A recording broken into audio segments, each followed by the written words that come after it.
അപ്പോ ചടങ്ങ് തുടങ്ങല്ലേ? പിന്നെന്താ, വിത്ത് പ്ലഷർ. മസ്താനി എങ്ങനെയാണ് ആന്റി LGBT ആവുക? അന്തസ് എന്ന് പറഞ്ഞൊരു സാധനം മസ്താനിക്ക് ഉണ്ടെങ്കിൽ മസ്താനി ഈ ക്വിയർ ആയിട്ടുള്ള ആൾക്കാരെ എടുത്ത് ഇന്റർവ്യൂ എരന്ന് ചോദിച്ച് ഇന്റർവ്യൂ തരുമോ പേയ്മെന്റ് കുറവാണെന്ന് പറഞ്ഞ് എരന്ന് ചോദിച്ച് അവർ ഇന്റർവ്യൂ എടുത്ത് അതിൽ നിന്ന് മോണിറ്ററി ബെനിഫിറ്റ് ഉണ്ടാക്കി ആ കിട്ടിയ പേയ്മെന്റിന് കുടുംബത്തിൽ അരി വാങ്ങി തിന്ന് ഉളുപ്പില്ലാത്ത മസ്താനിക്ക് എങ്ങനെ ആന്റി LGBT ആവാൻ പറ്റുന്നു? രസീതും വാർഷിക പിരിവൊക്കെ ആയിട്ട് ജനങ്ങളുടെ മുമ്പിൽ ചെന്ന് കൈ നീട്ടി വാങ്ങുമ്പോൾ മിനിമം ഒരു കമ്മിറ്റ്മെന്റെങ്കിലും വേണം ജനങ്ങളോട് രാഷ്ട്രീയക്കാരന്. ആര് പറഞ്ഞു? അതെ, ആര് പറഞ്ഞു? അതാണ് ഞങ്ങളുടെ കുടുംബത്തിന്റെ മഹിമ. എല്ലാ പൈപ്പറും നല്ല പൊളിയാ. അന്തസ് ഉണ്ടെങ്കിൽ പറയണം, എനിക്ക് നിങ്ങളെ ഇഷ്ടമില്ല, എനിക്ക് നിങ്ങളെ ഇന്റർവ്യൂ എടുക്കാൻ താല്പര്യമില്ല. എന്നാൽ ഇവരെയൊക്കെ തന്നെ ഇന്റർവ്യൂ എടുക്കുകയും വേണം, ഇവരുടെയൊക്കെ കോണ്ടന്റ് വേണേ താനും, എന്നിട്ട് പറയുന്നത് ഇതിനെ നോർമലൈസ് ചെയ്യുന്നതിനോട് ഒരു താല്പര്യമില്ല. എന്റെ ബിസിനസ് എന്നൊക്കെ പറഞ്ഞ ഒരു തരം ചുറ്റിക്കളിയാണ് ശിവൻകുട്ടി.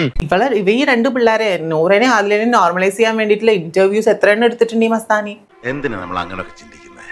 അപ്പൊ ഈ മസ്താനി ഇത് നോർമലൈസിങ് ആയിരുന്നില്ലേ? മസ്താനി എന്ന് പറഞ്ഞ ആൾക്ക് തൊലിക്കട്ടി അപാരം, അത് വേറെ കാര്യം. മലയാക്കാരൊക്കെ തേച്ചിട്ട് പൊളിഞ്ഞിട്ടുണ്ടെങ്കിലും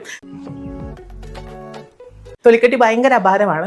പക്ഷെ മസ്താനിക്ക് നിലപാട് എന്ന് പറയുന്ന സാധനം, ഒരു ക്യാരക്ടർ ഇല്ലാത്ത വ്യക്തി.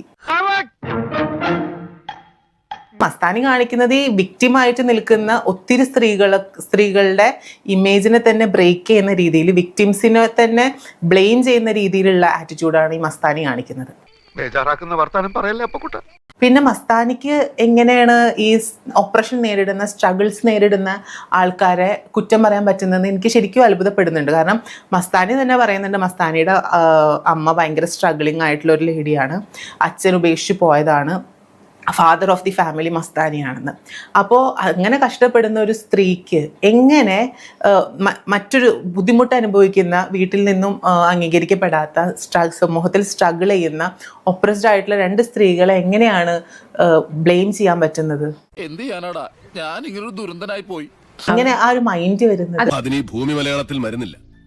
മാത്രല്ല അവരൊരു ഇൻഫ്ലുവൻസർ കൂടിയാണ്. സോഷ്യൽ മീഡിയയിൽ അത്യാവശ്യം കുറച്ച് ഫോളോവേഴ്സ് ഒക്കെ ഉള്ള ഒരാളാണ്. അപ്പൊ അങ്ങനെ ഒരാള് ഇങ്ങനെ പറയുമ്പോ അത് എത്രമാത്രം ഇൻഫ്ലുവൻസ് ചെയ്യപ്പെടുന്നുണ്ട്. പക്ഷെ അത് അവരിപ്പോ ഈ ലൊക്കഡാസ് ഈ ഇൻഫ്ലുവൻസിങ് ഇതല്ലേ, നാഷണൽ അവാർഡ് കിട്ടി, പത്മശ്രീ കിട്ടിയിട്ടുള്ള നമ്മുടെ ലാലേട്ടൻ അവരെ അടിച്ച് ഇരുത്തി. നാട്ടുകാരിപ്പൊ ഒരു പേര് വിളിക്കാൻ തുടങ്ങിയിട്ടുണ്ട്, കേൾക്കണം നിനക്ക്?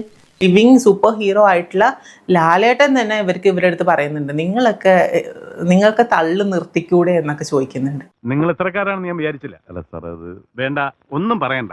ഇത്രയും വലിയൊരു വ്യക്തിയിൽ നിന്നും ഇത്രയും മോശമായിട്ടുള്ള വാക്കുകൾ, അല്ലെ ഇത്രയും ചീത്ത കേൾക്കുന്നത് എനിക്ക് തോന്നുന്നു ഇത്രയും സീസണിൽ ഈ മസ്താനിയും ലക്ഷ്മിയും തന്നെയാണ്. തൊലിക്കട്ടി അപാരം. നമുക്ക് പോവാം. അങ്ങനെ ഒന്നും ഞാനും ആലോചിക്കാതിരുന്നില്ല. എല്ലാം പറഞ്ഞ പോലെ പോയിട്ട് വരാം. അല്ല, പറഞ്ഞു തീർന്നില്ല.